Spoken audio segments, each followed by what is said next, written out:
Saudações, pessoal. Bom dia. E aí, tudo certo?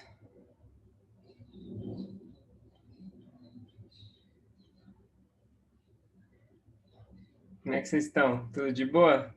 Por aqui tudo certo também.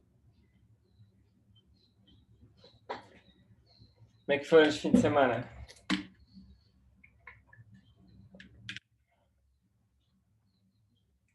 Só na boa. Maravilha. Deixa eu ligar minhas coisas aqui. Então, vocês têm alguma coisa para discutir? Alguma coisa que vocês gostariam de conversar antes da gente começar a aula?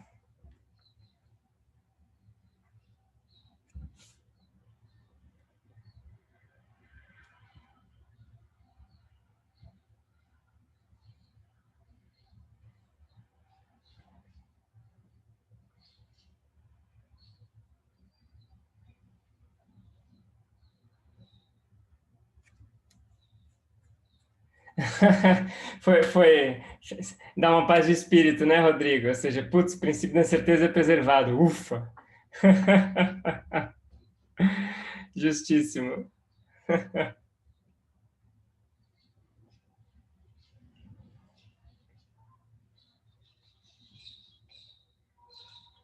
Beleza, pessoal. Então vamos começar. A, a, a aula de hoje é uma aula um pouco especial, tá? Que a gente vai concluir tudo que a gente falou de Fourier ao longo de todo o semestre, né? Então a gente vai voltar desde a primeira aula, vamos fazer um apanhado geral e a gente vai falar sobre um algoritmo que é o chamado Fast Fourier Transform.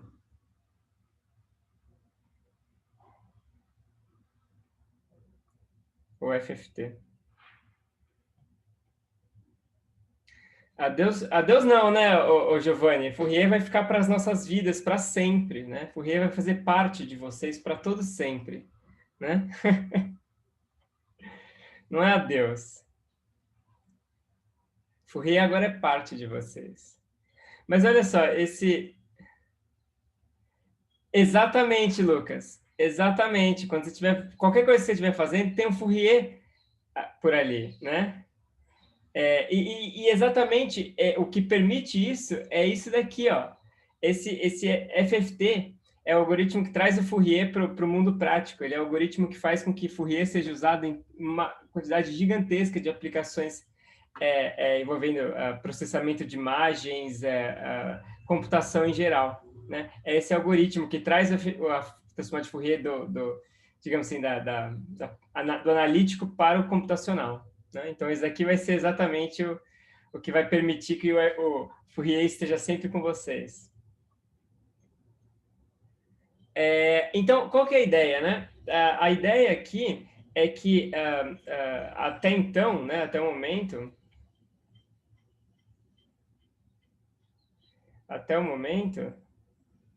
a gente vinha falando de funções f de t, que são funções contínuas, né? Ou seja, não contínuas, mas definidas para todo t real. Definidas para todo t real. Né? Ou seja, as funções que a gente vinha falando até agora, elas eram... a princípio, esse t é uma variável contínua, ele varia continuamente. Né? A função pode até ter descontinuidades, não tem problema, mas a variável t aqui, ela varia continuamente. Né? Mas isso daqui, no fundo, não é o que acontece no computador, né? No computador, a função é discreta. Então, eu tenho, no fundo, uma sequência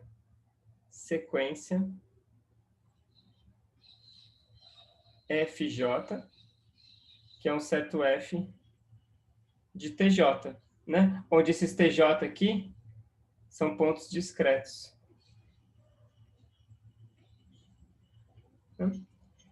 Então, essa ideia fundamental, digamos assim, né? Quando você vai para qualquer coisa computacional, não existe função contínua lá. Sempre o que você tem é uma função avaliada num grid discreto, né?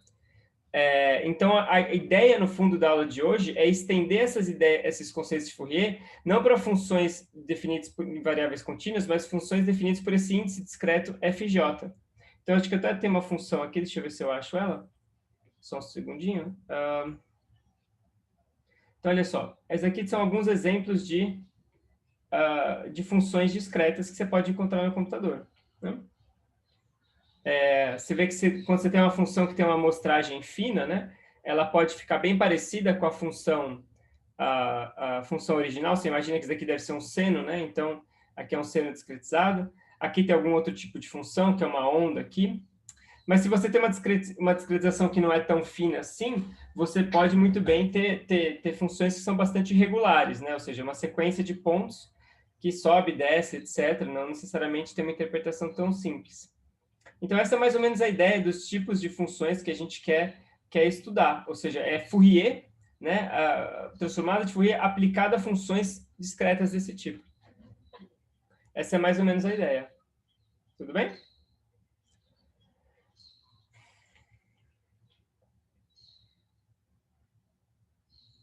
Beleza. Então, para começar, eu queria introduzir umas palavras aqui que acho que são bastante importantes. Esse daqui é um jargão que é muito usado principalmente em altas energias, mas que se aplica em tudo, que é essas palavras aqui, infravermelho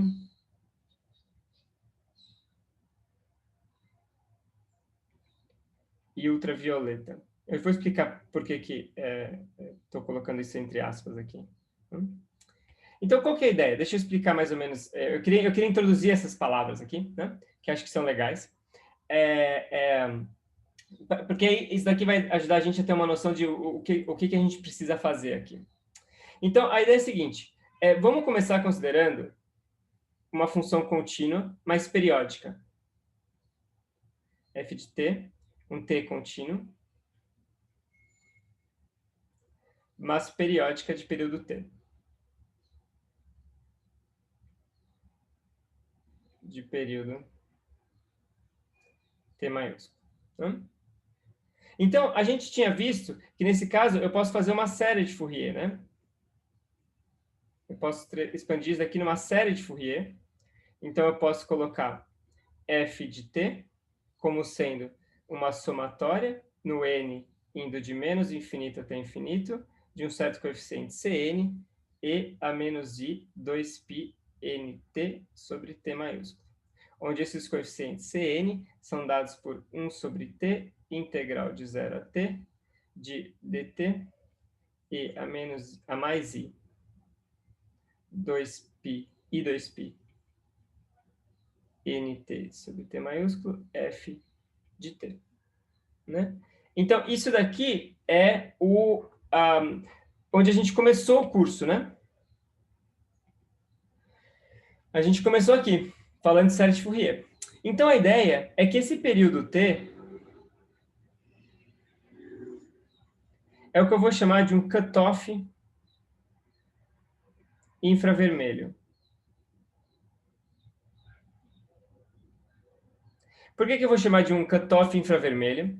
Esse termo é um jargão que é emprestado de física de altas energias, mas a ideia é que infravermelho, né? Essa palavra infravermelho, a gente associa ela à energia baixa, né? Energia baixa, energia ou frequência baixa, né?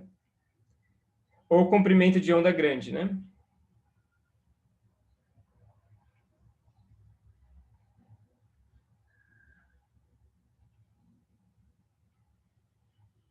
E por que isso daí está associado ao período P? Isso daqui está associado ao período P porque, no fundo, o maior comprimento aqui é T, né? Ou seja, o que define o harmônico mais baixo é E a menos I 2π T sobre T, né? Então, o que está definindo digamos assim, o maior comprimento, né? O maior comprimento do sistema é o período T, e ele também define o harmônico de mais baixa energia. Eu acho que não, Arthur. Será que está? Talvez, pode ser que esteja. Pode ser que esteja. A gente tinha visto que tanto faz, né? Eu vou deixar desse jeito aqui. Eu vou deixar assim porque só para ser consistente com o restante da aula. Pode ser que eu tenha trocado, mas a gente tinha visto que tanto faz, né? Eu podia definir esse cara com sinal de menos aqui e ia dar tudo certo no final. O importante é que esse daqui seja o contrário desse, né? Isso. O importante é que esse daqui seja o contrário desse. Aí tudo bem. Mas se eu definir aqui com o sinal trocado, não tem problema. É só questão de definição. Mas eu vou então manter isso aqui só para ser consistente com o restante da aula. Então, a periodicidade do sistema está relacionado com comprimentos de onda grandes, né? E com energias baixas. Inclusive, a gente viu que a transformada de Fourier, né? A transformada de Fourier,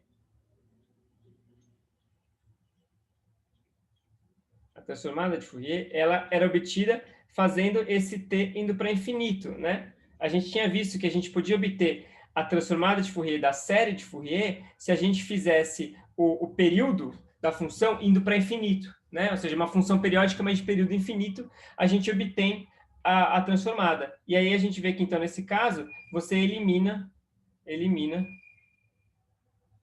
o cutoff infravermelho. Né? Ou seja, nesse caso agora aqui, não tem mais um comprimento de onda máximo, né? Você tem, ou seja, qualquer comprimento de onda tá em jogo aí, até infinito. E a energia também não tem mais energia mínima, né? A energia mínima agora passa a ser zero, né? Quando você fala em transformada de Fourier e a menos i ômega t, esse ômega aqui agora ele pode ser zero. Na série de Fourier ele não pode, né? O menor frequência que você tem ou seja, você tem um ômega mínimo que é exatamente esse 2π sobre t, né? Enquanto que na transformada não tem esse ômega mínimo. Não sei se vocês tinham reparado nisso. Ou seja, quando você faz uma série de Fourier, você está somando sobre infinitos harmônicos, mas eles têm um mínimo de energia, né? Eles não têm um máximo. Isso que é interessante. Eles não têm um máximo, ou seja, eu vou ter um harmônico aqui com as frequências, né? Se eu definir as frequências. Se a gente chamar isso aqui, ó, deixa eu só... Se eu chamar esse cara aqui, nt sobre t, como sendo e a menos i ômega nt, né?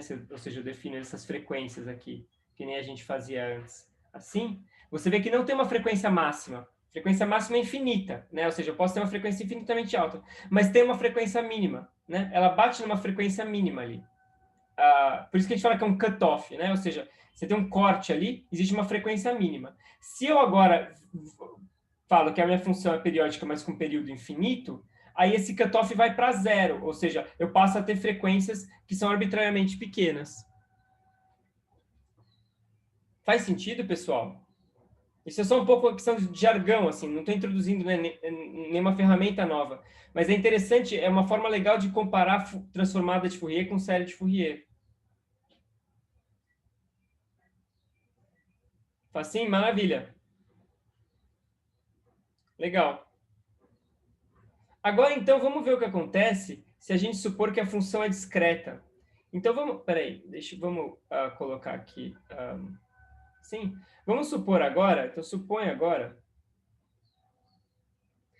que a função, você não consegue saber a função em todo o intervalo, mas você tem aqui um certo tj, que é um j vezes ΔT, onde esse j ele pode ser 0, 1, 2, até um n menos 1. Né? E ΔT é igual a t sobre n. Então, a ideia aqui é que eu tenho n pontos. Deixa eu escrever isso aqui melhor. Só sabemos f de t em n pontos tj, né? Então, eu tenho um fj, que é um f de tj. Né?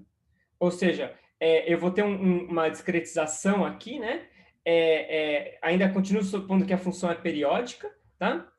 Mas eu só sei essa função agora num certo grid de pontos aqui. Então, eu tenho uma figura para mostrar isso daqui, tá aqui, né? Deixa eu colocar ela aqui em cima. Então, a ideia é mais ou menos essa daqui, ó. Ou seja, eu tenho meu instante t aqui, a minha função ela é periódica, mas eu só consigo avaliar a função... aqui acho que ficou faltando uma barrinha aqui, né? Ficou meio estranho. Eu vou corrigir essa figura depois. Mas, ó, eu só sei a minha função nesses pontos aqui, né? Nesses pontos discretos. A função continua sendo periódica, né? F continua sendo periódica.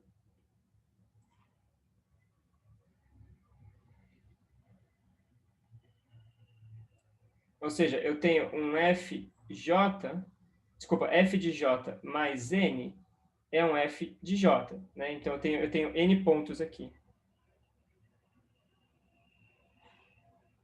Tá?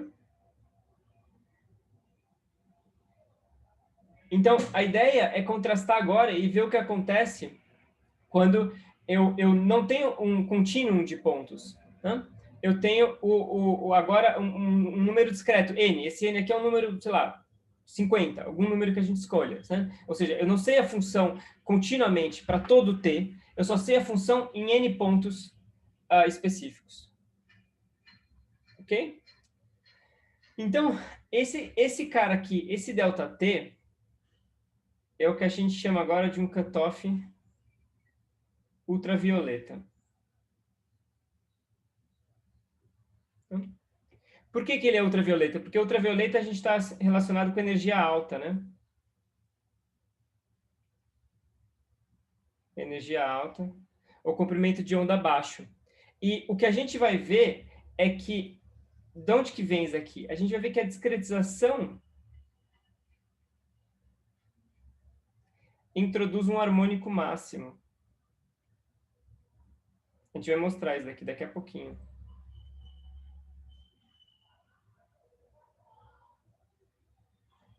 Que vai ser essencialmente uma frequência ωn, que é 2 ω máximo, que é 2π sobre ΔT.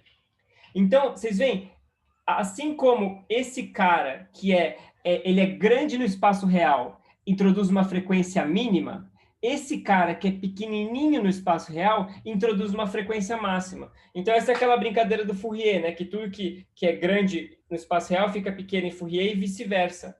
Quando a gente tem uma função que ela é periódica e discreta, o comprimento máximo introduz uma frequência mínima, enquanto que o comprimento mínimo introduz uma frequência máxima. A gente vai mostrar isso daqui. Então, por isso que a gente fala que isso daqui é um cutoff ultravioleta. Ultravioleta porque tem a ver com comprimentos pequenininhos. Né? Se a gente quer recuperar agora a série de Fourier, a gente toma o cutoff ultravioleta para zero. Né? Se a gente toma ΔT para zero, a gente recupera o Fourier anterior. E se a gente toma esse cara para infinito, a gente recupera a transformada.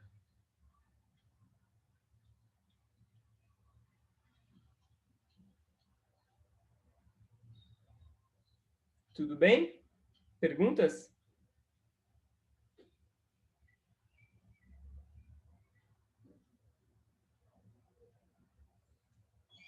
Então, mais ou menos que a hierarquia é mais ou menos assim, né? Você tem que, se você tem uma função ft genérica, então a gente tem transformada de Fourier para qualquer função, né, genérica.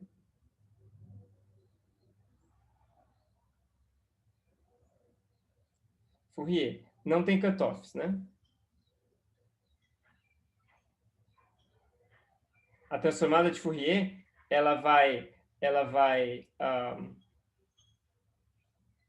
as integrais vão de menos infinito até infinito, né?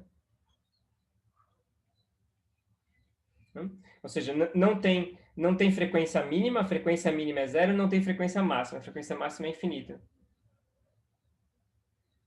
Boa, Vitória. Então, a frequência mínima, deixa eu voltar aqui, deixa eu continuar nessa lista que acho que vai ficar claro, né? Então, continuando nessa lista, se a gente está falando de uma função genérica, que não é periódica, não é nada, a gente não tem frequência mínima nem máxima. Se a gente está falando agora de um FT periódica, então a gente tem a série de Fourier,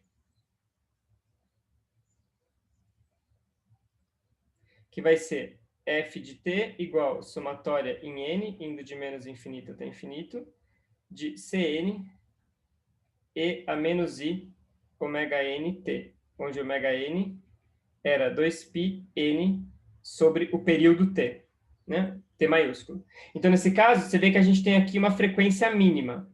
Frequência mínima,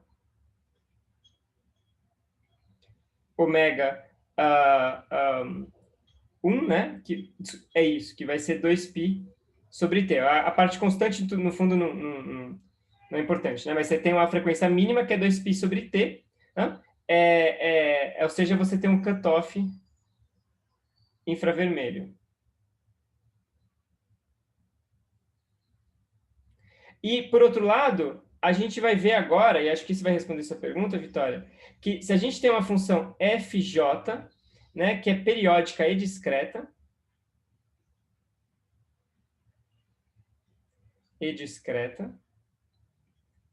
nesse caso, a série de Fourier, ela vai ter uma somatória de um n indo de 0 até n menos 1, a gente vai mostrar isso daqui, de um certo coeficiente fn til e a menos i ômega n t j. Ou seja, a gente vai ter agora aqui uma frequência mínima, o ômega n é a mesma coisa, né? Então a gente vai ter uma frequência mínima, que vai ser ômega min igual a 2π sobre t, igual no outro caso, mas a gente vai ter também uma frequência máxima, que vai ser ômega max igual a 2π sobre ΔT. Tudo isso daqui, né, vamos mostrar agora. Eu só estou adiantando.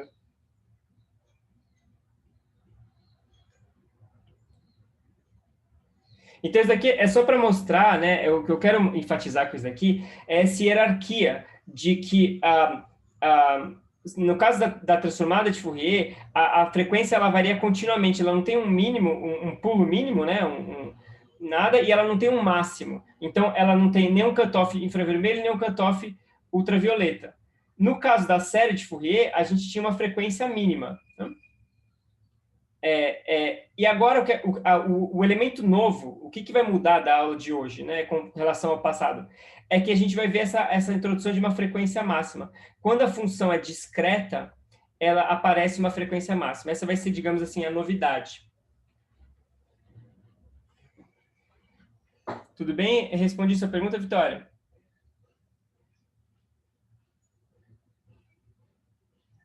Maravilha.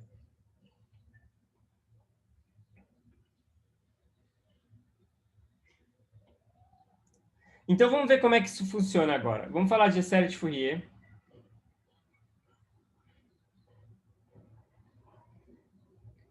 Para uma função discreta.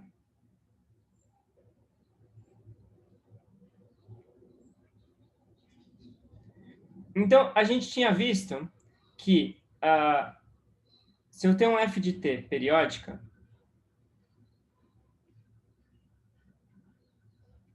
então eu podia expandir esse cara como sendo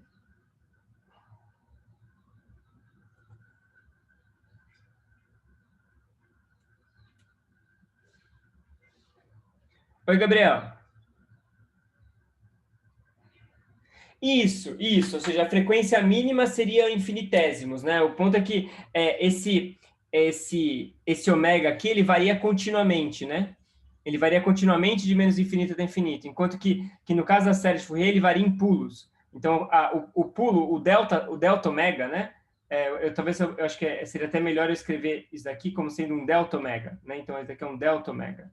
O pulo da frequência é em pulos de 2π sobre t, né? Por isso que é uma questão de mínimo. Faz sentido? Beleza. Então, olha só. Se a gente viu que se a gente tinha uma função periódica, né, a gente podia escrever a série de Fourier desse jeito. Vamos supor agora que essa função ela só pode ser avaliada apenas nos pontos tj igual a j delta t, onde, lembrando, delta t igual a t sobre n. Então, deixa eu só, assim, antes de escrever essa fórmula, né, deixa eu enfatizar um pouco isso daqui. Ou seja, isso daqui, você tem três grandezas. Você tem o período, você tem o número de pontos e você tem um grid, né, discretização ΔT. Né? Então, ou seja, essas três grandezas não são independentes. Né? Você fixa duas, você determina a terceira. Né? Então, nesse caso, o que a gente vai obter? A gente vai obter um FJ, como sendo somatória n indo de menos infinito até infinito, de um certo Cn e a menos i 2π n tj sobre t. E agora a gente pode manipular esse negócio aí, ó, 2π n tj sobre t. A gente pode dar uma ajustada nisso daí. A gente pode escrever assim, ó, 2π n sobre t vezes J delta T. Então, é 2π N sobre T vezes J vezes T dividido por N. Ou seja, eu fico com 2π NJ dividido por N. Então, você vê, é legal que meio que cancela umas coisas aqui e ficam só tudo inteiro aqui. Ó. Isso aqui é o inteiro, isso aqui é o inteiro, isso aqui é o inteiro, né? Ou seja, eu fico que FJ é somatória N indo de menos infinito até infinito de um CN e a menos I 2π NJ sobre N maiúsculo. Ok?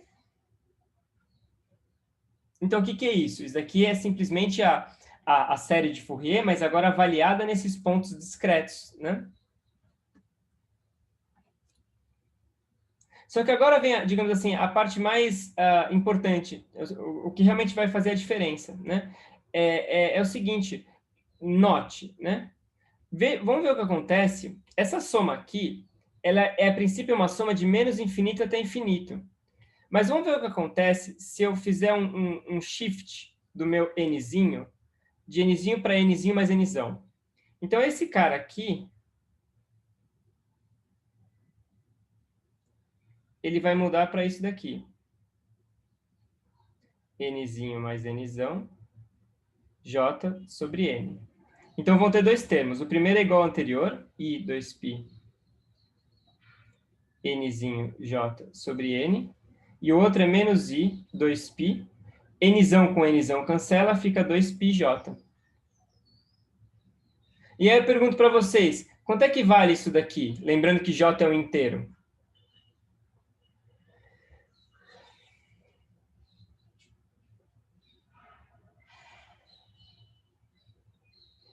1. Exatamente, 1. Então, vocês veem que quando eu faço um shift de nzinho para nzinho mais nzão, eu volto para o mesmo lugar. Tá vendo? Ou seja, essa soma aqui, na verdade, como eu estou avaliando essa função em pontos discretos, essa soma aqui, você tem várias exponenciais que se repetem. Né? Porque lembra, quando eu escrevo uma fórmula que nem essa, eu estou expandindo essa função nessa base de funções aqui, né? Aquela ideia que esses caras são bases de funções aqui. Mas vocês veem que esse cara se repete aqui várias vezes. Então, o que eu posso fazer é o seguinte, basta escolher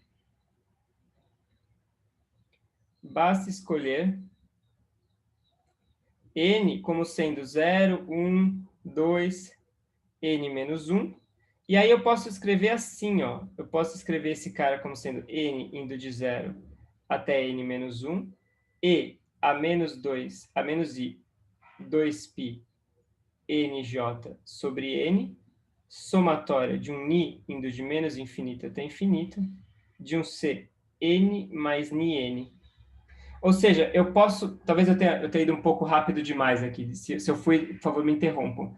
Mas a ideia é que eu posso agrupar os termos dessa soma, né? Eu posso agrupar, primeiro eu agrupo os termos que é n indo de 0 até n menos 1, depois eu agrupo os termos que vai de n até 2n menos 1, depois de 2n até 3n menos 1, e assim por diante. Eu vou agrupando eles em blocos, né? Então, deixa eu talvez fazer um passo a mais aqui para tentar esclarecer isso daí. Peraí, deixa eu tirar essa figura daqui. Então, seria uma coisa mais ou menos assim, né? Eu vou pegar... deixa eu ajustar aqui minhas coisas.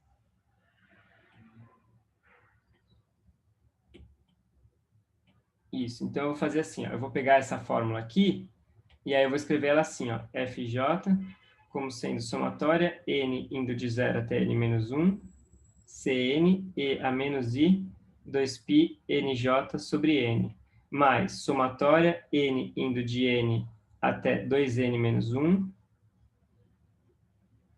de Cn e a menos i 2π nj sobre n, mais tá. Ou seja, eu simplesmente agrupo, né? Eu divido. Daqui para cá, eu simplesmente pego a somatória e vou pegando ela em grupos, assim. Tem os negativos também que eu tenho que incluir. Mas aí, em cada um desses grupos, eu posso fazer uma mudança de variáveis aqui, e eu posso chamar, por exemplo, m como sendo n mais n menos n. E aí, o que vai acontecer aqui? Vai acontecer que eu vou ficar com... Aqui, peraí. Somatória, n indo de 0 até n menos 1, Cn, e a menos i, 2π, nj sobre n, mais... Aí aqui, como eu fiz essa mudança de variáveis, vai ficar o m indo agora de 0 até n menos 1. Você vê, tipo, como eu shiftei, né? Eu fiz um shift aqui de n para n menos e não. Então, agora a soma, em vez de começar em não, ela começa em 0. E aí fica um c m mais n, e a menos i, 2π, m mais n, j sobre n. Que agora, como a gente viu, é e a menos i, 2π, mj sobre n. Então, indo dessa forma, tem aqui mais 3 pontinhos, né? Indo dessa forma, eu posso agrupar os termos da minha somatória dessa maneira, ou seja, cada exponencialzinha dessa daqui vai estar associada a ela todos esses termos, ou seja, né, associado a e a menos i 2πn j sobre n, vai estar o cn mais n, o cn mais 2n, o cn menos n, etc, etc. Todos esses coeficientes. Faz algum sentido, pessoal? Essa parte é um pouco confusa. Se não ficou claro da forma como eu expliquei, a gente discute mais aqui.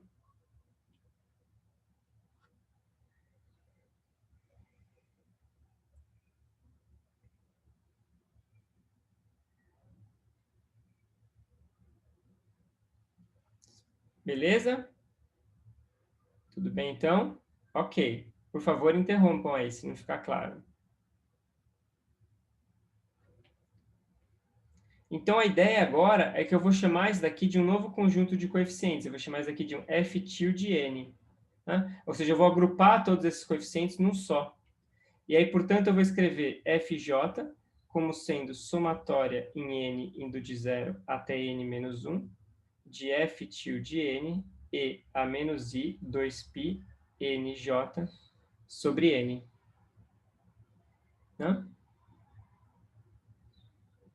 Ou seja, agora eu tenho uma soma finita, né?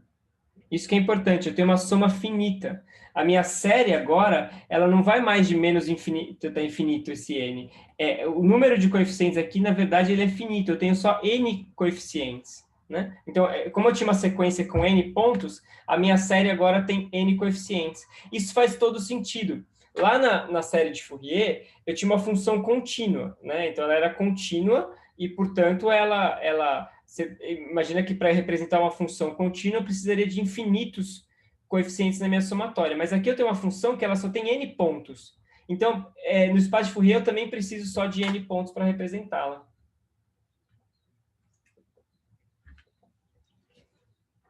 Então, essa daqui é o que a gente chama da transformada de Fourier discreta.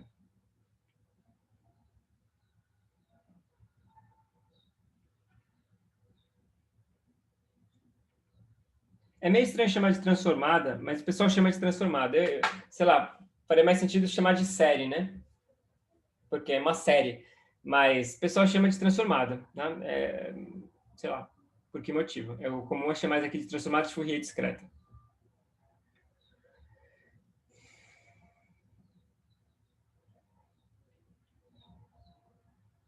Ok, pessoal, perguntas?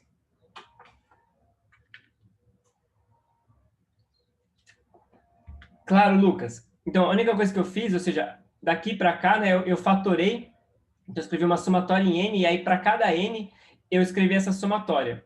N mais ni vezes e não. Deixa eu deixar isso aqui até mais bem escrito aqui. N mais ni e não. E aí o que eu fiz foi simplesmente chamar todos esses caras, né? Como isso aqui só depende de nzinho, eu chamei isso daqui de um f tilde nzinho, para definir uma nova série aqui.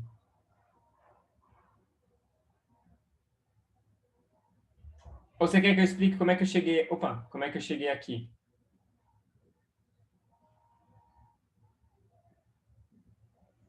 Ah, beleza. Então, a ideia é a seguinte, né? Onde é que a gente tinha parado? a gente tinha parado aqui. Isso aqui era a série de Fourier, né? Só que a soma aqui ela vai de menos infinito até infinito. Só que a ideia agora é pensar assim, então eu tenho essas exponenciaizinhas, que eu tenho, a princípio, infinitas delas, né? Ou seja, eu tenho, como essa soma vai de menos infinito até infinito, tem infinitas exponenciais aqui. Mas, como a gente viu aqui, elas se repetem. Então, cada vez que eu translado isso daqui de um fator de n, esse negócio se repete, né? Então, seria tipo, quer ver, deixa eu, talvez, eu tenho uma ideia aqui, deixa eu fazer o seguinte.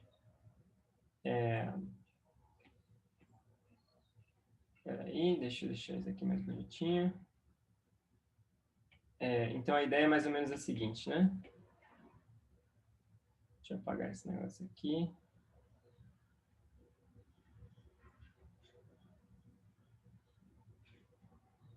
Assim. Então, a ideia aqui é a seguinte, né? Eu tenho por exemplo, aqui nesse cara, nesse miolo aqui, eu vou ter exponencial de menos i 2π n, ou sei lá, 2π, vamos ver aqui, 0, 1, 2, 3, 4. Então, isso aqui seria a exponencial de 4j sobre n, esse aqui é o n, né? E agora aqui eu tenho 1, 0, 1, 2, 3, 4. Então, aqui eu tenho exponencial de menos i 2π n mais 4j sobre n. E assim por diante, né? Então, eu tenho todas essas exponenciaizinhas que vão se repetindo, só que todas elas são iguais, né? Essa exponencial aqui, ela é igual a essa daqui, né? Essa daqui, elas são iguais. Porque a função é discreta, né? Isso é um artefato da função ser discreta. Então, o que eu posso fazer? Eu posso agrupar os coeficientes, né? Ou seja, a cada exponencial dessa daqui, eu vou ter o Cn mais enão, Cn mais 2 enão, Cn menos enão. Então, eu agrupo eles aqui dessa forma. Faz sentido? Beleza. E aí, como consequência, eu obtenho agora uma série que tem um número finito de termos, né? Ou seja, minha série não tem mais nenhum infinito na jogada, ela vai ter um número finito de termos envolvidos.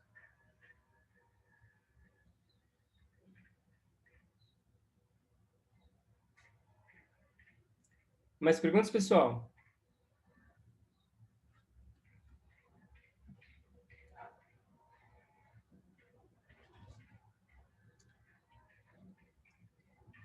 Legal, né, Gabriel? Também acho bacana.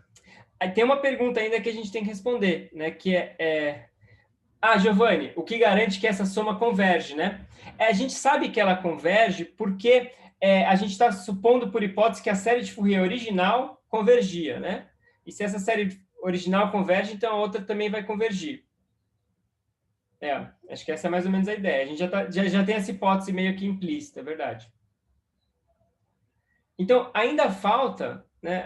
Ainda falta encontrar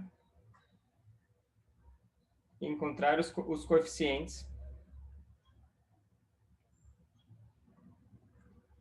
f til n, né?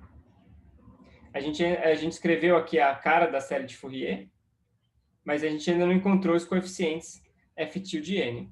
Aí você pode levantar a mão e falar assim, não, mas espera lá, você acabou de definir o f til de n em termos desses coeficientes Cn aqui. Então, a gente sabe esses caras. Se a gente tem a série de Fourier aqui, né, da função contínua, a gente consegue calcular esses caras aqui. Mas a ideia aqui é tentar tomar uma abordagem um pouco mais pragmática. A ideia é a seguinte, dado que sabemos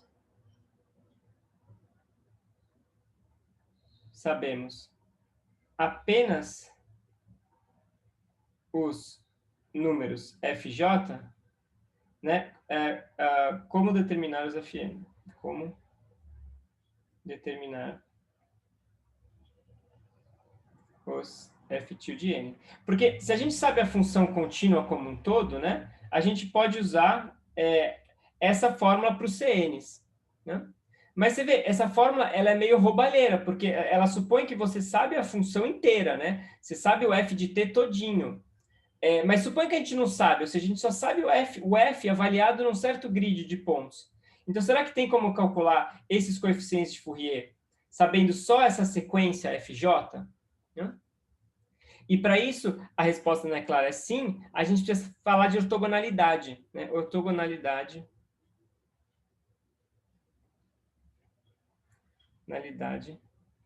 da série discreta. Em particular, a ideia é das exponenciais, né? É isso. O que eu vou mostrar é o seguinte, somatório em n indo de 0 até n menos 1, e elevado aí 2π n j menos j' sobre n é igual a isso vezes 1 sobre n é igual a delta de j'. Isso aqui é a expressão de ortogonalidade para exponenciais discretas. A gente vai demonstrar isso daqui agora. Né? A gente vai se convencer que isso é verdade. Mas você vê, ela é muito parecida com a ortogonalidade da série de Fourier que a gente já tinha visto antes. Só que aqui ela é 100% discreta, não tem integral. Né? Antes a gente viu uma integral dos coeficientes de Fourier. A gente via que a integral desses caras era igual a algum delta. Né? Aqui não é mais integral, é uma somatória. Ou seja, soma esses caras aqui, e isso aqui dá delta de j'.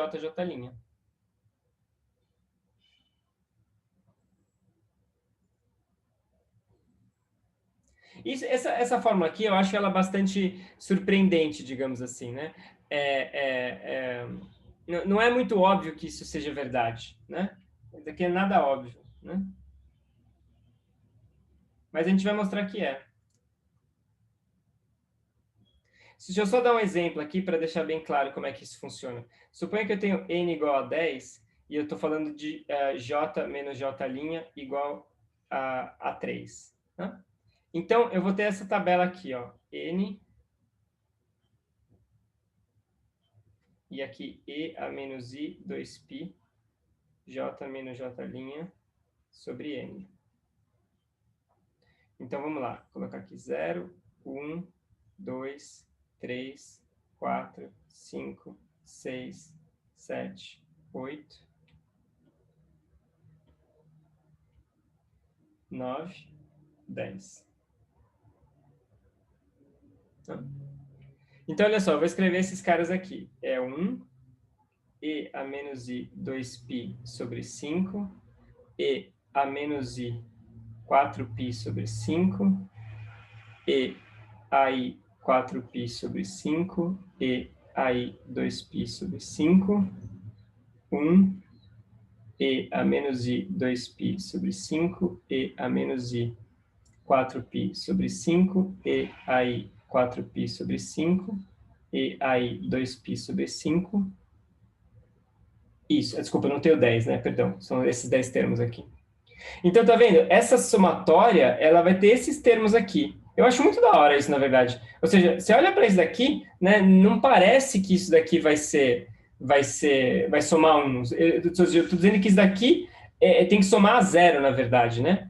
Ou seja, como esse j menos j' é igual a 3, isso daqui vai somar a zero, né?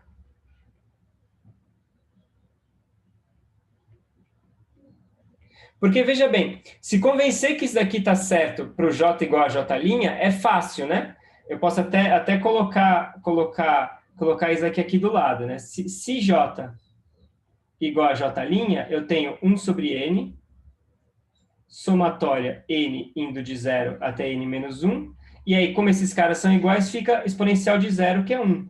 Então, fica a somatória do número 1, que é igual a n sobre n, que é igual a 1. Né? Então, dizer que isso daqui, essa somatória, vale 1 quando j igual a j' é tranquilo. Acho que a gente pode todo mundo concordar, né? Não tem problema. Agora, dizer que isso daqui vai se somar a 0 quando j diferente de j', não é, pelo menos na minha cabeça, não é nada óbvio que tem que ser assim, né? Que essas exponenciais vão se conspirar, todas elas, para darem 0. Mas está claro o problema, pessoal?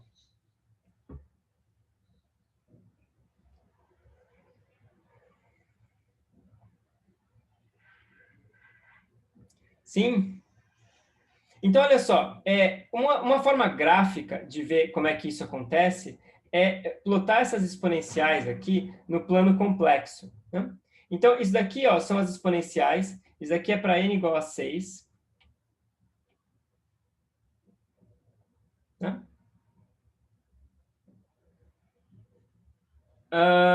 Será que eu comi bola aqui? Márcio, deixa eu ver.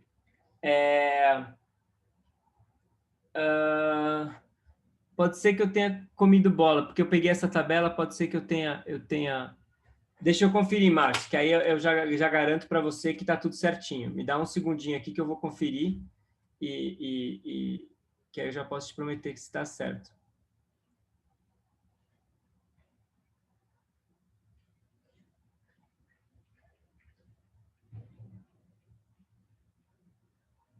Desculpa, não era J igual a 3, é J igual a 2. Isso, exatamente, Thiago. Eu escrevi errado. Aqui nas notas tem um typo lá, tá 2, é que eu peguei das notas. É J igual a 2, aí fica melhor, né? Isso. Valeu, obrigado por notar aí, pessoal. Então, olha só, para a gente ter uma ideia aqui, isso daqui é um plot dessas exponenciais complexas, no plano complexo aqui, né? Então, isso daqui é o círculo lá complexo, e aqui estão cada uma dessas tabelas para diferentes valores de J, né? Então, você vê que quando J é igual sei lá, 5, eu tenho uma exponencialzinha aqui, outra aqui, outra aqui, outra aqui, outra aqui, outra aqui. Você vê que elas sempre se cancelam, né? Sempre tem uma que é diametralmente oposta à outra. Então, as partes reais e imaginárias dessas exponencialzinhas se cancelam. Aqui, por exemplo, se J igual a 4, eu tenho assim. Se J igual a 2, eu tenho assado. E assim por diante. Você sempre tem, né, pensando no plano complexo, aqui, pensando no círculo complexo, eu sempre tenho, para cada valor de J, eu tenho um monte de exponenciaizinhas que se cancelam. Exceto J igual a 0, né? J igual a 0, eu tenho um carinha só aqui, tá vendo? Esse cara fica desse lado. Então, ele não tem ninguém para cancelar. E aí, esse negócio vai dar diferente de zero. Né? Isso aqui seria uma maneira gráfica, um pouco de intuitiva, de tentar entender por que essas exponenciazinhas aqui se somam a zero. Uma forma mais rigorosa é a seguinte: se eu definir x como sendo e elevado a i 2π j menos j' sobre n, então essa somatória aqui de e elevado a i 2π n j menos j' sobre n pode ser escrita como sendo somatória em n indo de 0 até n menos 1 de x elevado a nzinho. E isso daqui é uma série geométrica. Né? Isso daqui é uma série geométrica que é tabelado. Isso daqui é 1 menos x elevado a n. É uma série geométrica finita sobre 1 menos x. Né? Isso daqui é tabelado. Digamos assim. Né? Dá para mostrar, digamos assim. Mas é mais fácil dizer que é tabelado. Então, vocês veem que o que acontece aqui é o seguinte. Ou seja, isso daqui vai ficar 1 menos... Aí eu vou substituir agora de volta para o x. 1 menos e aí 2π nzão j menos j' sobre nzão, dividido por 1 menos e elevado a i 2π j menos j' sobre n. E aí, olha só, o que vai acontecer aqui, tá vendo? Você vê que se esse n aqui vai cancelar com esse n, esses caras aqui vão cancelar, e aí isso daqui vai dar igual a zero se j é diferente de j'.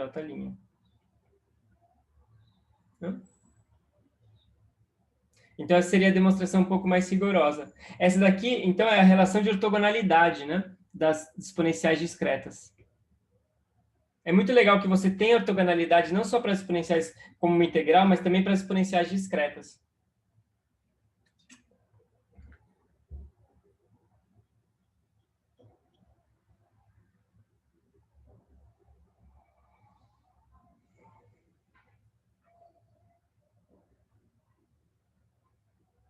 Tudo bem, pessoal? Perguntas?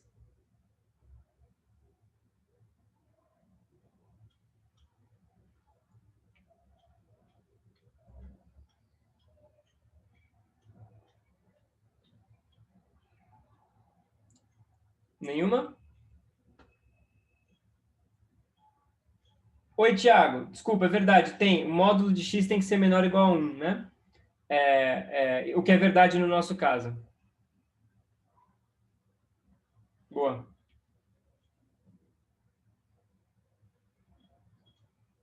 Então, agora a gente vê que a gente tem meio que uma repetição do que a gente tinha no caso antes de séries de Fourier, né? Então, ou seja, em resumo,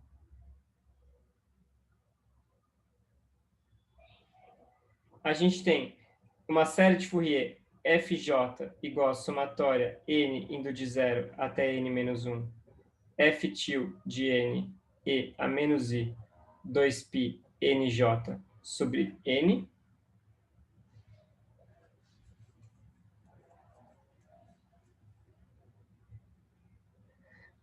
Você acha que não, Giovanni? Tá bom, eu vou dar uma pensada. Eu achava que tinha essa restrição. Pode ser que para soma infinita, né? Eu vou pensar um pouco. Talvez eu tenha comido bola. Tá bom, eu vou pensar qualquer coisa, eu ajeito lá nas notas, tá? Uhum. Beleza. Então, olha só, a gente viu que a gente tem isso daqui, e a gente viu que... Opa, peraí, perdão. E a gente viu que a gente tem essa relação de ortogonalidade.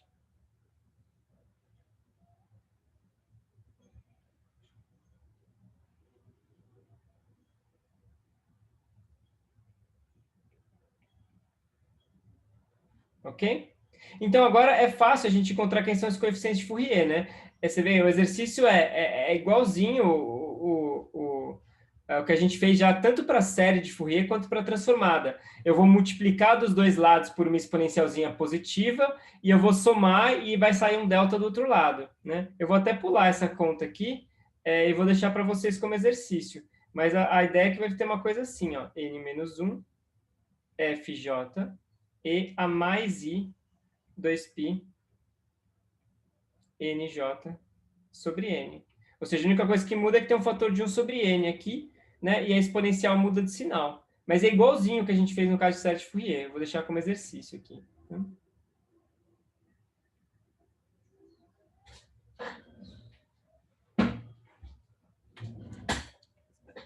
Ok?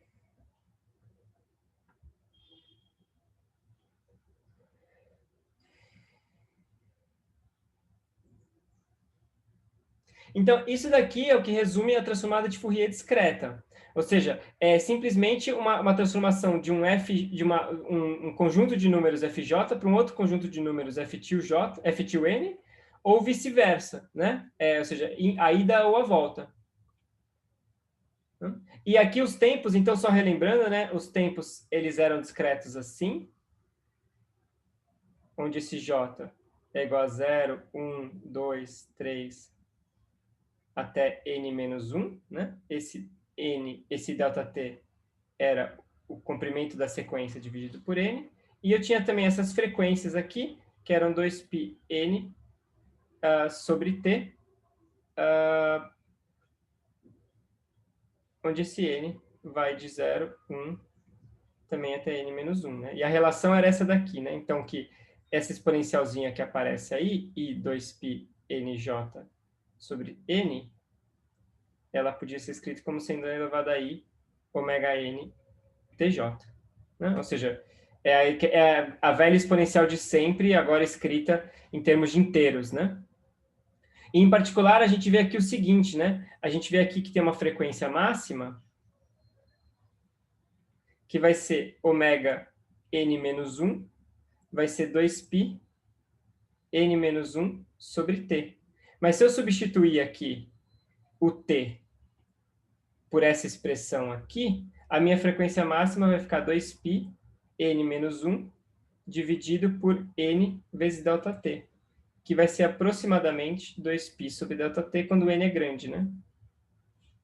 Então, por isso que eu tinha falado lá atrás que o cutoff ultravioleta, ele tinha a ver com o ΔT, tá vendo? A frequência máxima, ela não é exatamente 2π sobre ΔT, mas ela é quase isso, né? Porque eu tenho um n menos 1 sobre n aqui.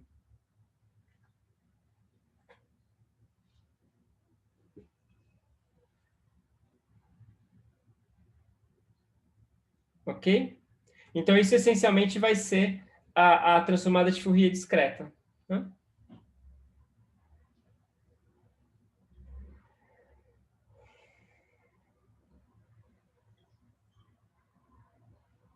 Perguntas, pessoal?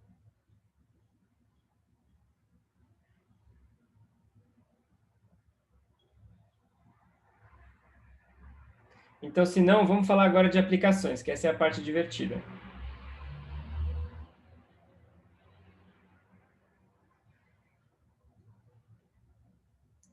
Então, olha só, em física, existe uma aplicação muito, muito importante dessa transformada de Fourier discreta, que é em matéria condensada. Em matéria condensada, num sólido, quando você tem um sólido, os átomos eles estão dispostos de uma forma periódica, né? Os átomos não é que nem num líquido que eles estão andando para lá e para cá, eles estão parados numa uma rede cristalina. E aí nesse caso, os elétrons eles só vão andar, a forma como os elétrons andam no metal, por exemplo, não é bem contínua, ela é mais ou menos discreta. Então você pode usar esse tipo de formulação discreta para descrever a propagação de elétrons por um metal, por exemplo. Isso daí vai ser um problema que vai estar na próxima lista, né? Então, em física, essa é uma das principais aplicações, em física diretamente, né, dessa transformada de Fourier discreta. Mas as principais aplicações, elas vêm em análise de sinais, muita engenharia, computação e assim por diante, né? Então, deixa eu dar um exemplo aqui para começar, né? Suponha que você tem a seguinte função: FJ igual a seno de ômega vezes J mais um RJ, onde RJ é igual a um número aleatório,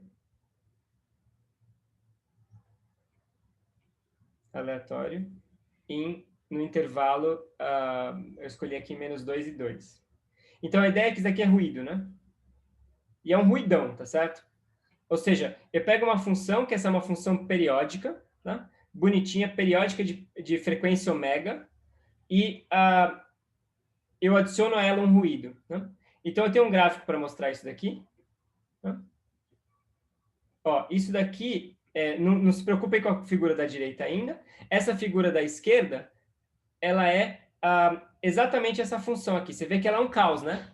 Ou seja, aquele negócio bonitinho que a gente tinha antes aqui do seno, né? Uma coisa periódica, a gente imaginaria um seno assim, chacoalhando direitinho.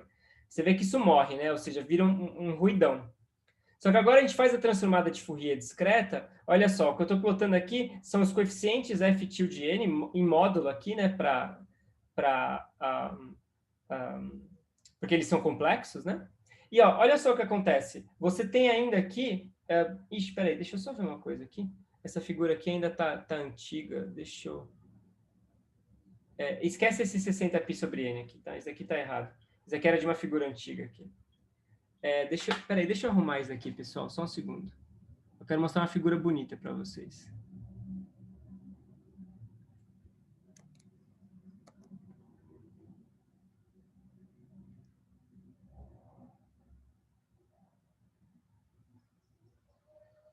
Você achou essa daí bonita, Giovanni? Justo, justo. Vamos ver aqui. Deixa eu tirar essa figura daqui.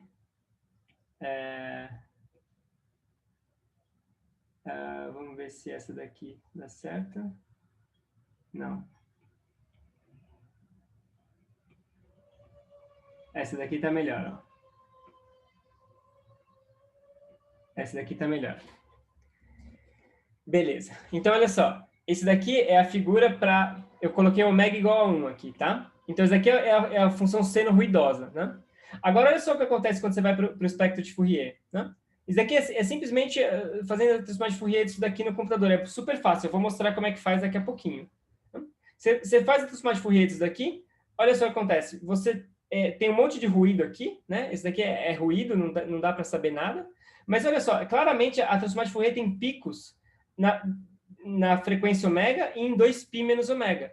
Então, isso aqui é super útil, porque isso aqui é uma forma de você fazer o que a gente chama de análise espectral, né? Análise espectral. A gente pega um sinal que é ruidoso, se você olhar para isso daqui, não dá para ter a menor ideia o que está acontecendo aqui, né? Ou seja, que função é essa, né? Qual é o período dessa função? Se você só olha para isso, você não tem ideia de que tipo de período está em jogo aqui. Mas quando você vai para a transformada de Fourier, você vê que agora aqui, apesar do ruído, essa função claramente tem uma periodicidade de frequência 1. Então isso aqui é muito legal, é muito, muito utilizado.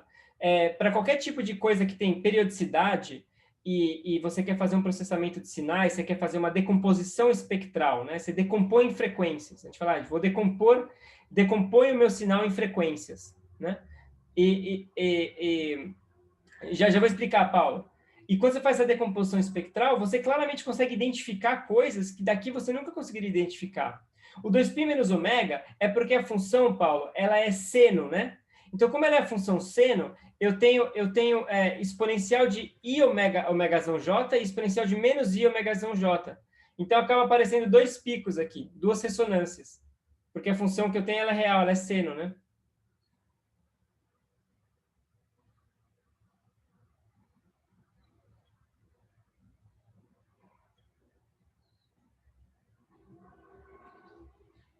Beleza, pessoal? Então, essa ideia ela é realmente muito utilizada no contexto de análise espectral, né? É muito comum você fazer isso. Você faz uma análise de frequências, de qualquer sinal. Não precisa ser só um sinal temporal. Pode ser um sinal temporal. Acho que eu até tenho um outro exemplo aqui, ó. Então, esse daqui é um exemplo do... Esse daqui né? É a cotação, é a razão entre o euro e o real, em função do... que todo mundo está falando que o euro está caro, né? Então, esse daqui é o euro em função do real ao longo do tempo. Né? Esse daqui é um sinal ruidoso, tá vendo? Ele oscila. Mas você vê que se você faz uma decomposição espectral, você não tem mais uma coisa tão ordenada assim, mas você tem uma certa repetição. Você tem aqui baixas frequências e você tem altas frequências, oscilações de baixa frequência e de alta frequência. Né? Então, esse tipo de análise espectral, de ver como é que essas coisas se comportam, assim por diante, isso aqui é muito, muito comum ser feito.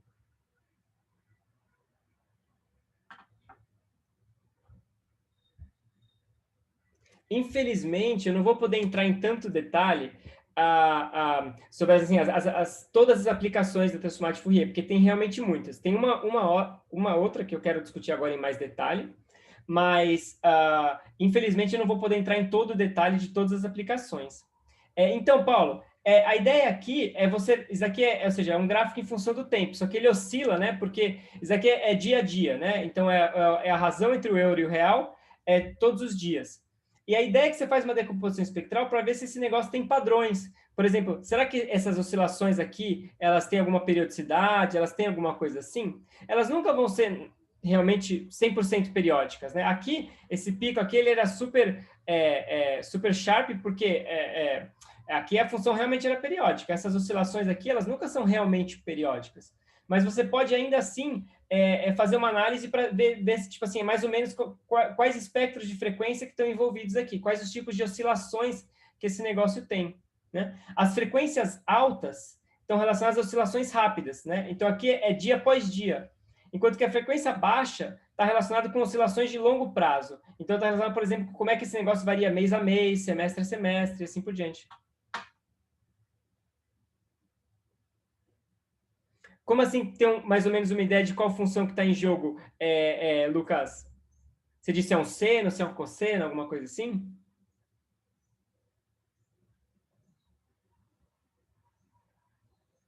Isso, ou seja, mas a ideia aqui é que no mundo real essas funções a gente nunca sabe quem que são, né? A gente pode até ter algum chute, alguma coisa assim, mas a gente nunca sabe exatamente o quê.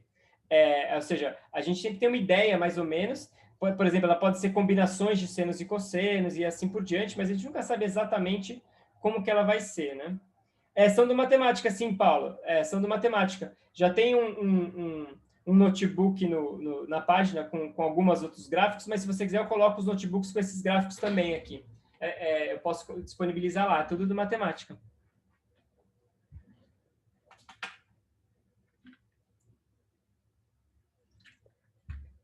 Então, olha só, deixa eu linkar aqui o matemática. Eu quero mostrar agora para vocês uma outra aplicação que é ainda mais legal que essas daí. Que essas aplicações aqui, no fundo, eu não tive a gente não teve o tempo para ir em muito detalhe, né? Mas deixa eu ligar aqui.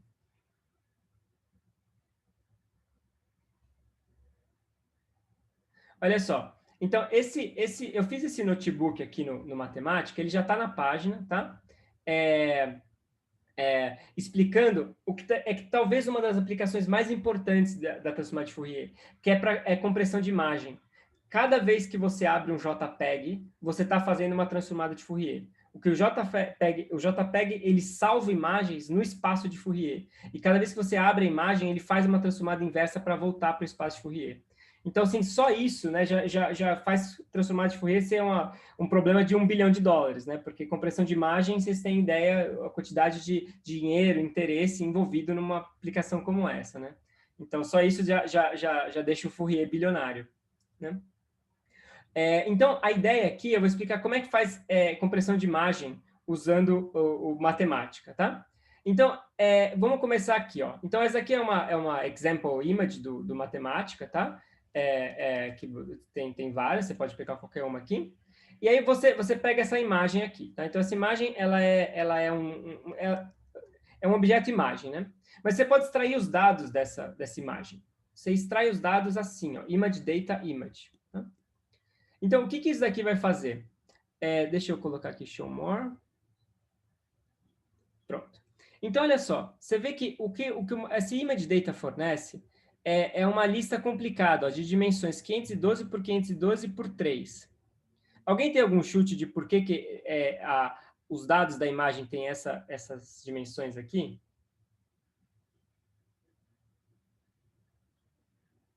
Pixel e cores. Exatamente. Então, 512 por 512 são os pixels, né? Então, a imagem ela é 512 por 512. Para cada pixel, você oferece 3 intensidades de cor, né? Vermelho, azul e verde. Né? Então, por isso que para cada um desses pixels, você tem uma lista com 3 valores, RGB. Né? Então, essa é mais ou menos a ideia da imagem em dados. Né? A gente pode também transformar essa imagem em uma coisa preta e branca. Eu vou fazer aqui as coisas em preto e branco para ficar mais simples. Então, eu vou fazer um grid que ele é só uma matriz 512 por 512. Porque você pode pensar nisso daqui como sendo 3 matrizes, né? Você tem uma matriz 512 512 para cor vermelha, uma matriz 512 512 para azul e outra para verde. Mas eu vou pensar em preto e branco, né? Então, eu vou pensar na minha imagem como uma coisa simplesmente em preto e branco. Tá? Ou seja, eu tenho uma matriz, ela é uma matriz 512 por 512, onde cada entrada dessa matriz é um tom de cinza. Tá? Então, ele é 0 se for branco e é 1 se for preto. Tá? Então, essa é a ideia básica, digamos assim, de construir uma imagem como uma matriz, né? Representar a imagem como uma matriz de pixels. Faz sentido? Perguntas?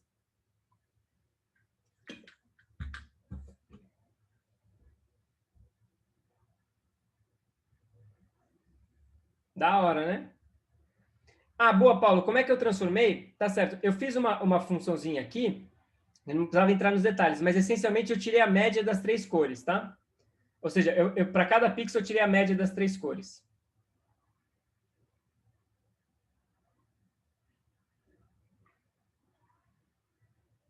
Verdade, esqueci de dizer. Beleza? Então, olha só, agora a gente vai começar a pensar nessa imagem como sendo uma sequência. O que é confuso é que a imagem é uma matriz, né? É uma matriz de pixels. Mas a gente pode pensar numa única linha. Então, olha só, aqui eu estou plotando a imagem a minha imagem, a linha 200. Então, eu tenho 512 linhas, né? Eu estou plotando aqui a linha 200. Se eu plotar 210, eu vou ter outra coisa aqui. Cada uma eu vou ter um negócio diferente, né? Então, isso daqui é uma única linha da imagem. É claro que, olhando para isso daqui, a gente não consegue ter nenhuma ideia do que está sendo representado. Né? O nosso olho ele não é capaz de interpretar isso daqui como uma imagem. Para nós, a imagem tem que ter várias linhas. Mas isso daqui é essencialmente uma linha cortada aqui, assim, por exemplo, um corte aqui. Né? Na verdade, desculpa, é um corte horizontal. Então, seria um corte da esquerda para a direita. Né? Opa, esse daqui não precisava nem estar aqui, mas tudo bem. Então, agora o que eu vou fazer a análise de Fourier desses caras aqui. Então, eu vou pegar essa sequência e vou fazer uma análise de Fourier dela. Espera aí, pessoal, deixa eu fechar a janela aqui.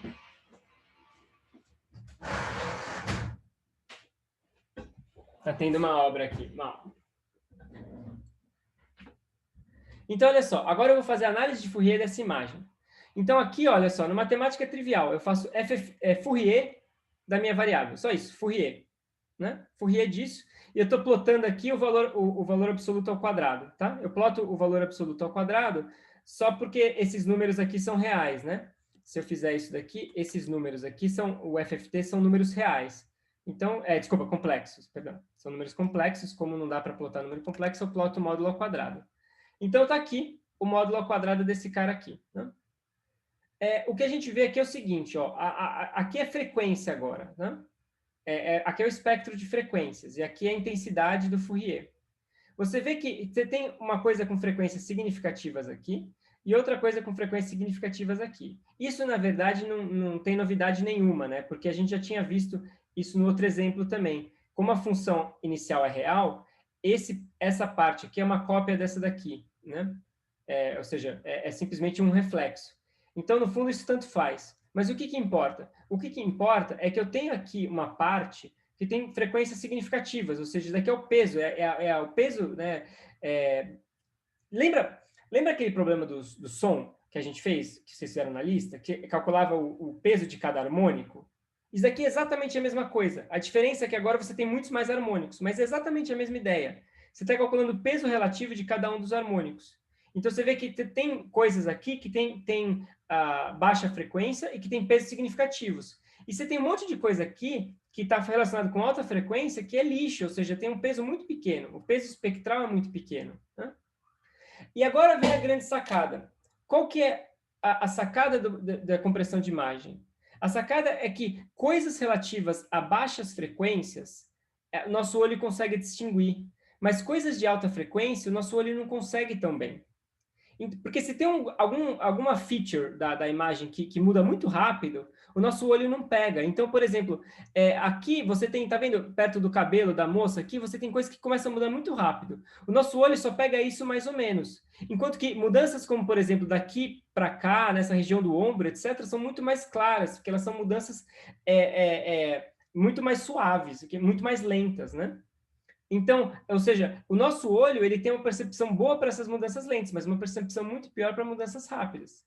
Então, a ideia é você pegar agora essas mudanças rápidas que tem um peso muito baixo, ou seja, esse região aqui, e você destrói isso daqui, você joga fora isso daqui. Essa é a ideia do processamento de imagem. Então, aqui você pode fazer isso usando essa função chop. Você pega o FFT line, né, aqui, FFT line, a minha transformada de Fourier, você vê que ela é uma lista cheia, uma lista complicada, e você faz um chop. Você fala, ó, chop tudo que for menor que 10 a menos 1. Né? Então, qualquer entrada que for menor que 10 a menos 1, ele joga fora. Né? Daqui em diante, ele joga tudo fora. Então, agora isso daqui são um monte de zeros. E zeros são fáceis de armazenar no computador, porque quando eu armazeno uma lista desse tipo, eu não preciso armazenar os elementos que são zeros. Basta eu armazenar os elementos diferentes de zero. Né? Então, olha só, da minha lista original, a minha lista que tinha 512 elementos, 419 deles são zero. Né? Ou seja, podem ser aproximados como zero. Então, de 512 pixels, 419 eu detonei. Eu acabei com eles. É impressionante isso. Ou seja, eu consigo destruir uma quantidade enorme de pixels que são inúteis, mas não são pixels no espaço real. São pixels no espaço de Fourier. A compressão de imagem ela ocorre no espaço de Fourier. Eu não vou destruir um pixel aqui. Eu não vou pegar esse pixel da mulher aqui, o olho da mulher, eu jogo fora. Eu nunca jogo nenhum pixel no espaço real. Eu jogo fora pixels no espaço de Fourier. Isso é fenomenal, assim, ou seja, você tá eliminando pixels, mas em outro espaço, em outro planeta. De tal forma que a hora que você voltar para cá, a imagem fica bem reconstruída. Né? Então, olha só, aqui é uma reconstrução do sinal, olha só. Isso daqui, a curva em azul era o que a gente tinha originalmente, e a curva em amarelo é a versão com todos aqueles sinais jogados fora. Você vê que elas são muito parecidas, elas não são iguais, mas, ou seja, eu joguei fora quase toda a informação e ainda assim eu tenho uma coisa muito boa, né? Ainda assim eu tenho algo aqui muito, muito razoável. Faz sentido, pessoal? Essa é, digamos assim, a essência do Fourier, da compressão de imagem. Jogar fora pixels no espaço de Fourier. Diga, Paulo.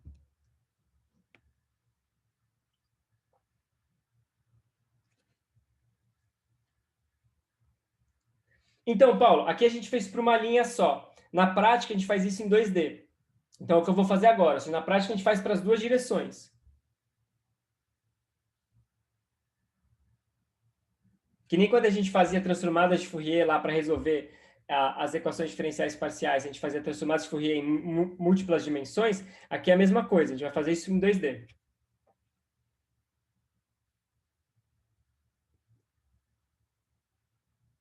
Vamos fazer isso, Rodrigo. Calma lá, tenha calma. Agora a gente vai fazer a mesma coisa. Pode pensar nisso também, Paulo. Pode pensar que é para cada linha ou para cada coluna, mas em termos de código, você faz isso de uma vez só, é para linhas e colunas, né?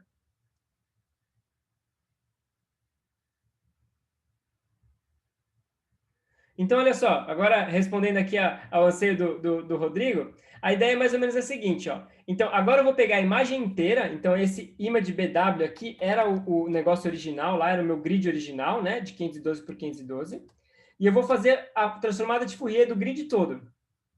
Aí aqui o que eu estou plotando não é muito esclarecedor, mas isso aqui é o espectro de potências. Isso aqui é a versão 2D disso daqui, ó, desse cara aqui. É a versão 2D disso daqui. Você vê que não dá para ver tão bem, né? Não fica tão claro, mas tudo bem. Eu vou fazer o mesmo exercício. Eu vou pegar o FFT e eu vou dar um chop de qualquer coisa menor que 10 a menos 1. Tá? Então, olha só. Ah, isso é só para visualização, Márcio. Se eu colocar sem isso, fica muito sem contraste, tá vendo? Porque tem a ver com o contraste. Eu coloco isso para aumentar um pouco o contraste. Só isso. Boa. Então, olha só. Aqui eu faço o FFT e eu faço um chop. Ó, isso daqui é o número de termos que eu tinha originalmente. E isso daqui é o número de termos que eu sobro. Ou seja, eu tinha 262 mil termos, né? 262 mil. E agora, que no fundo é 512 vezes 512, né? Só sobraram 13 mil. Então é incrível isso. Ou seja, de 260 mil só sobraram 13 mil pixels.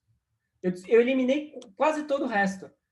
De novo, 260 mil pixels, sobraram só 13 mil. Todos os outros pixels eu joguei fora. Mas eu joguei fora os pixels no espaço de Fourier. Então aqui estão as duas imagens, ó. Então isso aqui é respondendo aí ao anseio do Rodrigo, né? Essa daqui é a imagem original, essa daqui é a imagem comprimida. Né? Vocês veem que a qualidade com certeza perde. Não sei se vocês conseguem ver daí, né? Talvez eu da minha tela aqui dá para ver que a imagem da figura da direita é pior, mas assim perfeitamente visível, né? Perfeitamente visível. Todas as propriedades da imagem continuam presentes, né? Não tem nenhum detalhe que foi perdido. Então, realmente assim. Pensando aí que nem o Giovanni falou, 5%, né? É realmente incrível. Inclusive, a redução é mais ou menos essa daqui, seria de 6 mega para 700. É claro, eu não precisava fazer uma redução tão grande, né? Eu podia fazer uma compressão menor. Como é que eu faria uma compressão menor? Era só fazer um chop mais suave aqui. Se eu fizer um chop, por exemplo, de 10 a menos 3, aí é um chop muito restrito, né? Um chop muito rigoroso. Você vê que o número de pixels quase não diminuiu, né? E aí, nesse caso, as duas imagens vão ser praticamente iguais. Enquanto que se eu fizer um chop aqui de, sei lá, de 10 a 0, aí eu sacaneei com a imagem, né? Ou seja, eu deixei o negócio muito ruim. Agora, essa imagem aqui sacaneou, né?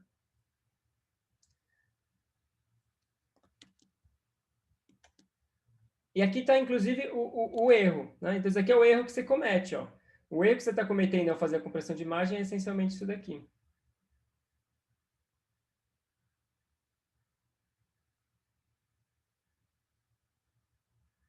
Legal, né? Então, olha só, eu fiz uma função aqui que permite você brincar com isso daqui de forma interativa. Então, ó, a função funciona mais ou menos assim. Você coloca uma imagem aqui, e aí você chama essa função, compress image.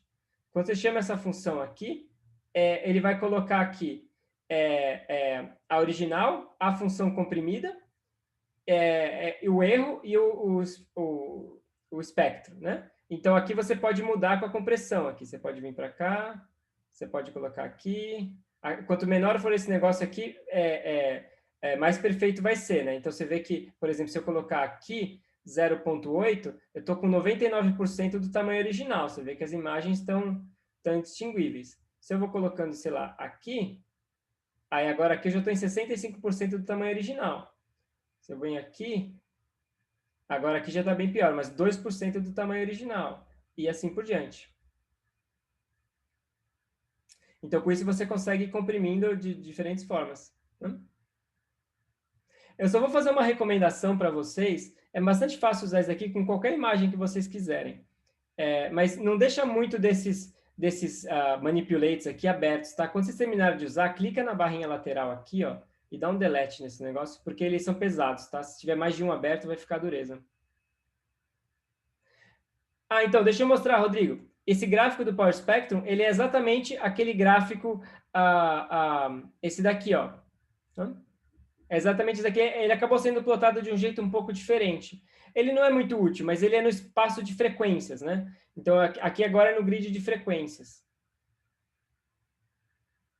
Ele dá uma ideia de quais são as frequências mais importantes. Então, ó, isso daqui é o logo lá do meu grupo, tá? Então, ou seja, só para ter outra imagem. Qualquer imagem que você quiser, é só você arrastar para cá. Olha Jabá, exatamente, Giovanni. Fazer propaganda aqui, né? Então, é bem fácil de usar. Por exemplo, se você quiser arrastar qualquer imagem, deixa eu ver se eu tenho alguma imagem aqui. Vamos ver se eu acho alguma imagem para colocar aqui.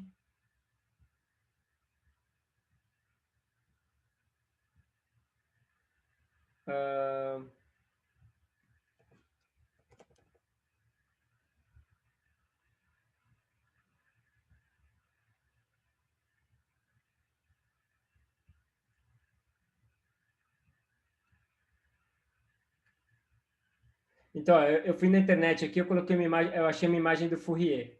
Então, eu vou simplesmente arrastar a imagem para cá. Né? Arrasta e coloca aqui, compress image, entre chaves e pronto. Ele faz a compressão. Né? E aí você pode ir brincando aqui com esse negócio e vendo como é que fica a compressão. Vítima da própria criação. Adorei. Ótimo, ótimo. Beleza? Perguntas, pessoal? Fourier, Fourier. Ok, gente. Então, eu vou parar por aqui. Eu só queria terminar dizendo o seguinte. O que permite tudo isso? O que permite tudo isso é essa linha aqui, ó. Fourier. É tudo que está por trás dessa função, que é a chamada Fast Fourier Transform, tá? O algoritmo de FFT. Ou seja, o que faz com que esse tipo de compressão seja útil, por exemplo, quando você vai salvar um JPEG, é exatamente que esse algoritmo ele é rápido. Esse algoritmo ele é muito rápido. Né? Calcular transformar de Fourier numericamente é muito rápido. Existe um algoritmo para isso, Fast Fourier Transform. A gente vai falar sobre ele na próxima aula. Na próxima aula eu vou discutir qual que é o algoritmo, por que ele é rápido. E com isso a gente conclui essa parte de Fourier. Deixa eu pensar, Rodrigo, dá um chop nas frequências. Você diz não só chopar as pequenas, mas chopar diferentes frequências, né? Pode ser, pode ser. Nunca tentei fazer isso.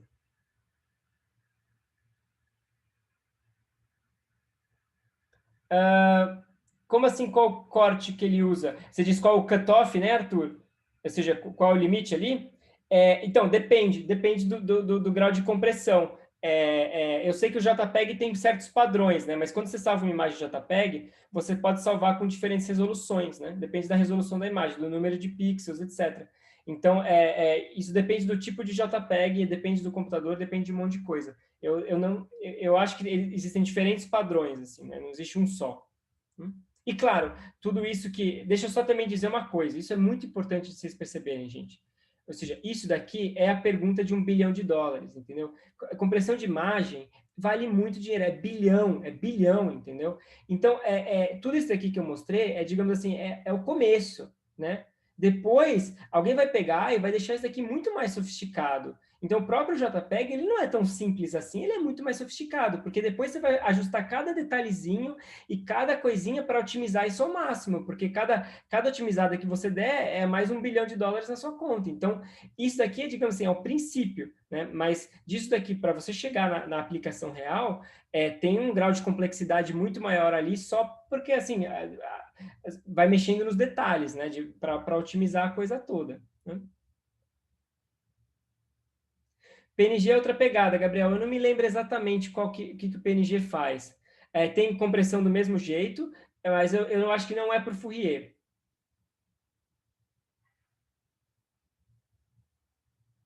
Tem um outro também que é legal, que é razoavelmente simples, que chama TIFF, né? TIFF. TIFF não é tão utilizado, mas ele é bom. O TIFF ele só salva pixels que não são brancos, né? Então, quando você tem uma imagem tipo um plot, um gráfico assim, que a maior parte do plot é um monte de pixel branco, ele não salva aquilo, ele só consegue salvar os que não são brancos. Então, você consegue ter uma compressão incrível com TIFF se o seu plot, se a sua figura tiver quase tudo branco, né? Tudo depende muito disso daí, do grau de informação que você quer que tenha ali.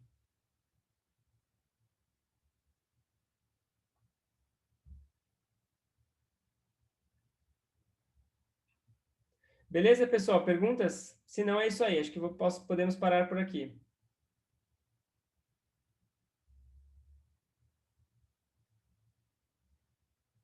Diga, Gabriel. Dani, só uma coisa rápida. Quando a gente fala que, quando você, por exemplo, você jogou fora um monte de informação estava associada a baixas amplitudes, você falou que aqueles zeros eles não eram salvos, né? É isso. Aham. E em termos de, sei lá, eu não consigo imaginar por que eles não são salvos. O, como que um 0.1 e um 0.02 podem ter diferença no armazenamento, sabe? Ah, não, tá bom. Boa pergunta. Deixa eu explicar melhor.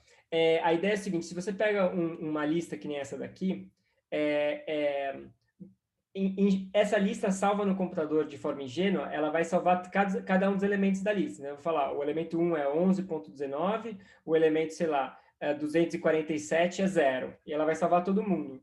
Mas você tem formas de salvar onde você só salva os elementos que não são 0 e você fala a posição deles. Então, você faz uma lista dupla. Você fala, ó, o elemento 47 vale tanto, o elemento 59 vale tanto, mas você não fala os elementos que são 0. Então, isso é o que o pessoal chama de sparse array. No matemática, você fala assim, sparse array FFT shop. Ele vai salvar isso daqui agora como um objeto sparse array, que é uma lista só de elementos que são os elementos diferentes de 0 e as suas posições. E esse sparse array aqui, quando as listas são grandes, você consegue economizar uma quantidade infinita de memória com isso daqui, né? Quer ver? Inclusive, a gente pode fazer aqui, ó, quer ver? Vamos pegar esse FFT aqui e o FFT chop. Então, a gente faz assim, ó, quer ver? A gente vem aqui embaixo. A gente faz assim, ó, byte count FFTC, que é o chopped. Então, isso aqui é o número de bytes que ele precisou para salvar essa matriz, porque é uma matriz grande, né? Ou seja, eu estou falando de uma matriz 512 por 512. Então, essa matriz aqui, ó, se eu fizer... ele está me custando... Opa!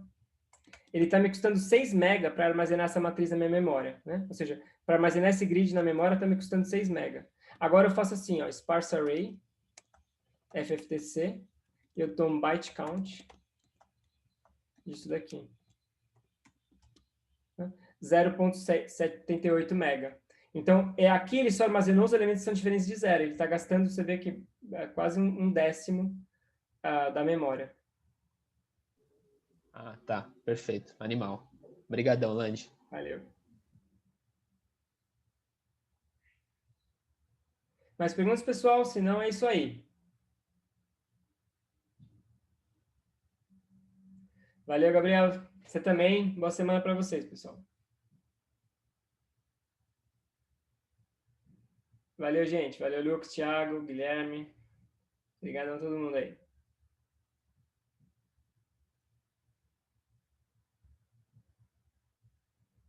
Valeu, Arthur. Brigadão.